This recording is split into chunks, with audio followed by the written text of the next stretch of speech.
G'day, hi, welcome.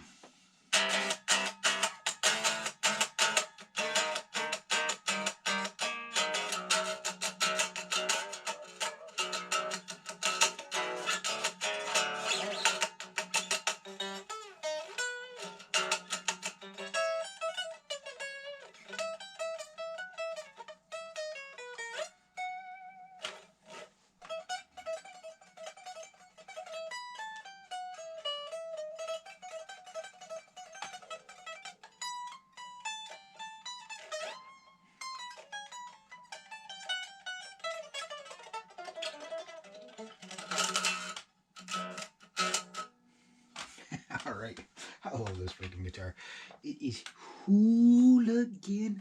All right, so take kind of 2.0. Play live loud or you will suck. People seem to have really responded to that video series. Hope you watched all of it, enjoyed it, and it didn't take up too much of your life that you can't get back. Uh, and there was many comments ranging from everything you would imagine on the internet, from "Hey, this is great" to "You suck."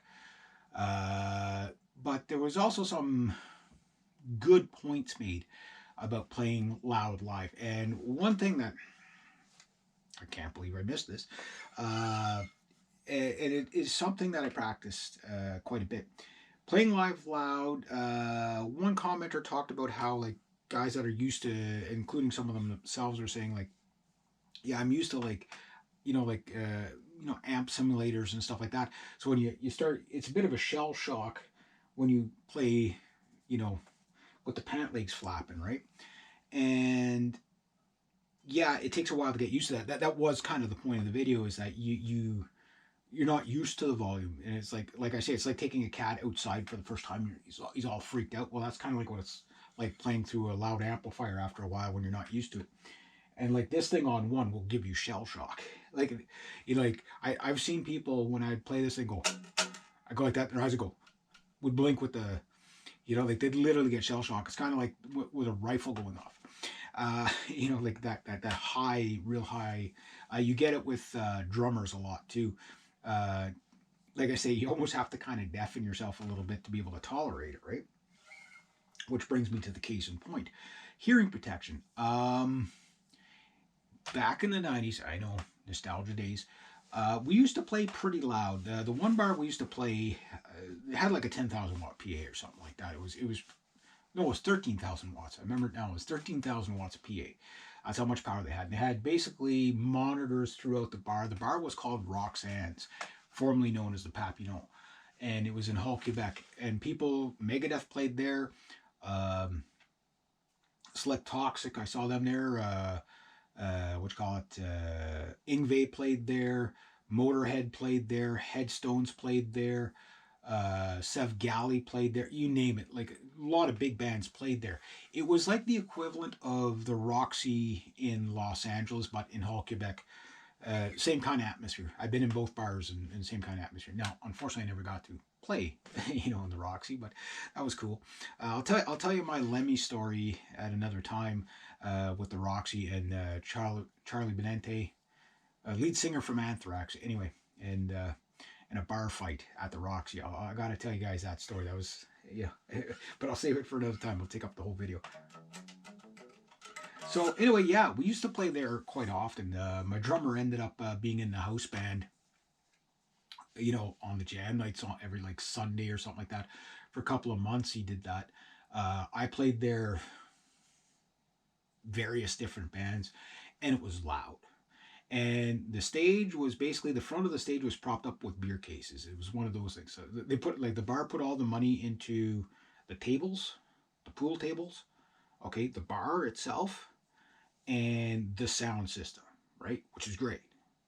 But then when it came to the stage, there was a couple of sheets of plywood, enough to fit the drum riser on there. There was a pillar right in the, on the one far side there. You had to, and then beer cases holding up the front of the stage. And nobody died. That's the crazy part. But we used to play pretty loud, and like you're here playing,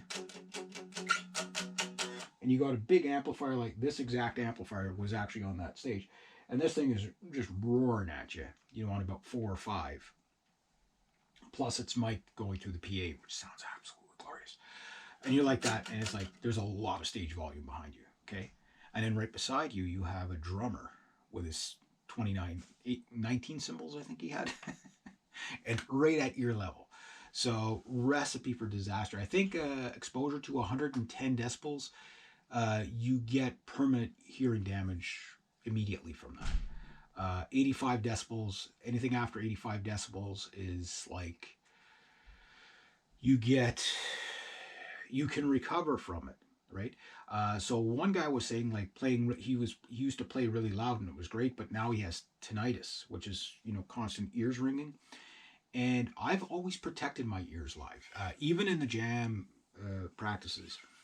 When you have a bad sound, for example, where you don't have, like, you have a PA that could barely, you know, you can barely get enough volume out of the mics for the vocals, let alone mic the guitar and whatever. And the bass player's all the way over there with his amp, and you're all the way over here with your amp. You got the drummer obnoxiously loud in the middle. You try to overcompensate with volume on stuff. Oh, I can't hear it here. I'll turn up a bit. And then, oh, I can't hear you. I'll turn up a bit. And next thing you know, nobody can hear the vocals. The guitar's too loud on this side of the stage, so the audience on this side of the stage, all they hear is guitar there. On the other side of the stage, if there's a bass and guitar, that's all they hear over there. So they don't get any crossover. Where what I learned was, to protect your hearing, was get a cab like this on one side of the stage and another small cab on the other side of the stage and put them at half volume. So you're nowhere near the threshold of hurting your ears, but yet you're filling in the entire room with sound, right? So I'd rather have 10 speakers on one than one speaker on 10. So that's one way. The other way is the obvious. Plug them. Nobody likes playing with earplugs in. Nobody. Nobody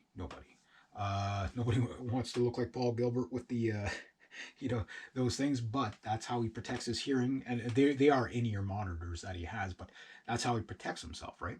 Now, the big popular stages now, they don't have monitors on the stage blaring back. Everybody has in-ears, right? So the stage volume is actually not that bad. You know, all the monitors are out in front, you know, blasting the audience in the face. It's still going to be loud. You know, no matter where you are, it's going to be loud, but it's not hitting you direct, right? And most people are not going to have the option of playing with in-ears. Most people are not going to have the option of playing with, that kind of, setup. Most people are not going to get that. Most people are going to be like in bar settings and stuff like that, where you got a real piss poor PA that's not loud enough to begin with, and usually you're playing too loud for the PA. Like the vocals should set your volume. A lot of times it's not loud enough. Oh, turn it up, but then you can't hear the vocals, right? I've learned I'd rather have a better sound live and less, even if some of the people in the room can still talk, at the far end of the room can talk over you. If you play well, they're going to be into it anyway. And most of the time you get away with it if it's loud enough. But playing with earplugs in,